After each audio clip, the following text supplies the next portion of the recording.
ശ്രീ ഷിനിലാലിന്റെ ചെറുകഥ നോക്കുകുത്തി. ഒരക്ഷൗഹിണിക്ക് മീതെ വീണു നിലച്ചു വീരൻ ഘടോൽക്കച്ചൻ. ഹനുമാന് പിടിച്ചു നിൽക്കാനായില്ല. അതുവരെ അയാൾ കാഴ്ചക്കാരനായിരുന്നു.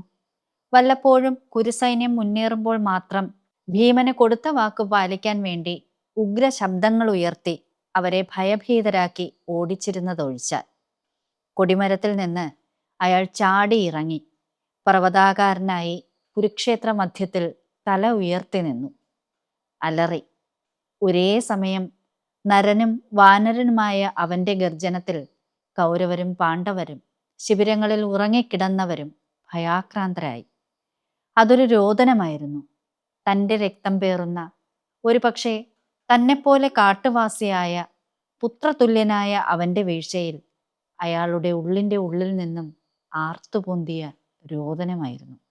തൻ്റെ കടിഞ്ഞാൺ കൊണ്ട് യുദ്ധത്തിന്റെ ഗതിവിഗതികളെ നിയന്ത്രിച്ചിരുന്ന കൃഷ്ണൻ അത് കൈവിട്ടു പോകുന്നത് കണ്ട് ഞെട്ടി. ആ മഹാമേരുവിനെ നോക്കി തീർക്കാനാവാതെ അർജുനൻ കണ്ണടച്ചു. ഞാൻ ഈ യുദ്ധം അവസാനിപ്പിക്കുകയാണ്, ഹനുമാൻ പറഞ്ഞു. രണ്ടു ഭാഗത്തെയും ഞാനിതാ തൂത്തെറിയാൻ പോകുന്നു. വീണത് എൻ്റെ പുത്രനാണ്. മരുത്തിന്റെ കരുത്ത് അവനിലൂടെ തുടരുമെന്ന് ഞാൻ ആശിച്ചു. ആദ്യം കർണൻ, പിന്നെ എൻ്റെ കൈവെള്ളയിൽ ഇരു സൈന്യങ്ങളും. രാക്ഷസ കോട്ടകളെ തച്ചു തകർത്ത ആ ഗദ ഇപ്പോൾ അയാളുടെ കയ്യിൽ. രാവണനോടും കുംഭകർണനോടും എതിരിട്ട അയാൾക്ക് കുരുക്ഷേത്രത്തിലെ മഹാന്മാരെ വെറും ഉറുമ്പുകളായി തോന്നി. ഭീമൻ ഒരു കട്ടുറുമ്പ്, അർജുനൻ നെയ്യുറുമ്പ്, കർണൻ മറ്റൊരു ഉറുമ്പ്.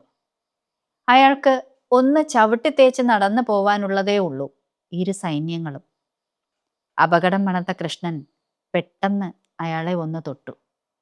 വിദ്യുത് സ്ഫുലംഗം പോലെ ഒരു ഓർമ്മ ആ നിമിഷം അയാളെ ആലിംഗനം ചെയ്തു.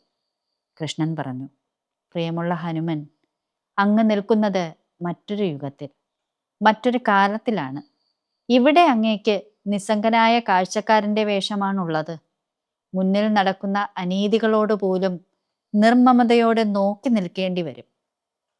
വാൽമീകി നീട്ടിത്തന്ന അങ്ങയുടെ ജീവിതം വ്യാസൻ എടുത്തുപയോഗിക്കാത്തത് അതുകൊണ്ടാണ്. താങ്കൾക്ക് മാത്രമല്ല, ചരിത്രം സൃഷ്ടിച്ച എല്ലാ മഹാന്മാർക്കും കാലം നോക്കുകുത്തിയുടെ ഒരു വേഷം കരുതി വച്ചിട്ടുണ്ട് എന്നറിയുക. ശാന്തനാവുക. മഹായോദ്ധാക്കളെ ലജ്ജിപ്പിച്ച ആ ആദിദ്രാവിഡ ശക്തി ഒരു കുഞ്ഞുറുമ്പോളം ചെറുതായി അർജുനധ്വജത്തിലേക്ക് മടങ്ങി. വീണ്ടും ഉറുമ്പുകളുടെ യുദ്ധം കണ്ട് ഒരു നോക്കുകുത്തിയായി ഇരുന്നു, ഏതൊരു മഹാനെയും പോലെ.